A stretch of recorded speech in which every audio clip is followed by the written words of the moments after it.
Hi, it's Mark Tuck here from the Yarra UK Agronomy team. Firstly, a big thank you to all those farmers out there who continue to work and get the food in for us across the world and here in the UK. So a big thanks there from all of us at Yarra. Just thought it was worth a quick catch-up, reference the conditions we're facing at the moment. We've got, we've gone through the wettest winter and now faced with a very dry April.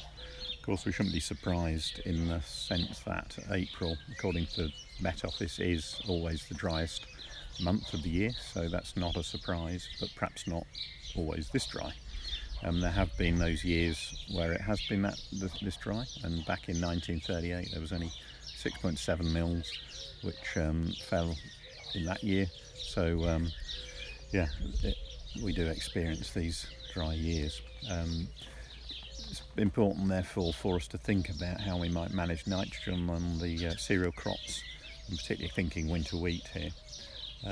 What's good is that at Yarra we have data from every year where we gather nitrogen response information. So what we can learn is from what we experienced in those years that have been dry. So I've spent the last few days just looking at some of that data just to see what we did learn in those years. And classically, whether it's 2003, 2007, 2009, 10, 11 or even 2017, then they were dry years for us, dry months, dry springs. So we can look at the end response in those years to guide us with decisions now. What we saw was absolute classic end response work, and on those high soil nitrogen supply fields then the optimum was around 160, and then going up to the 237 where lower SNS fields. So, which is absolutely classic and typical of more normal springs as well. So really the message is keep going with those nitrogen applications because the end response is still there.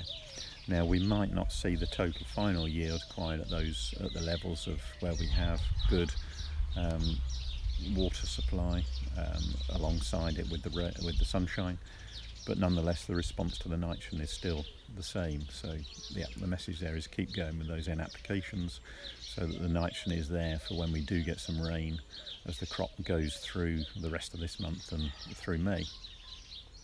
We've also done some research internally down at our farm in Hanninghoff where we've simulated drought, and in those years we put typically 48 mil of rainfall on through from March to May, through that sort of real key period.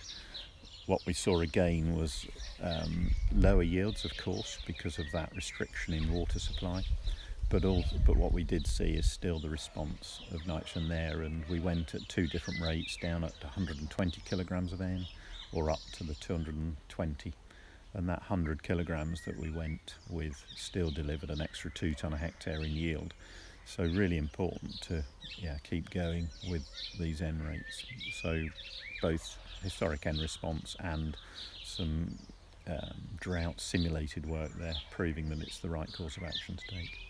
What we also learn in those years is the work we've done with foliar nutrition, and when we look back at that we also see that we get good yield responses in the dry years where we use foliar nutrition products just to keep the crops going through this difficult period so that they can then come through and optimise yield as the rain does come back.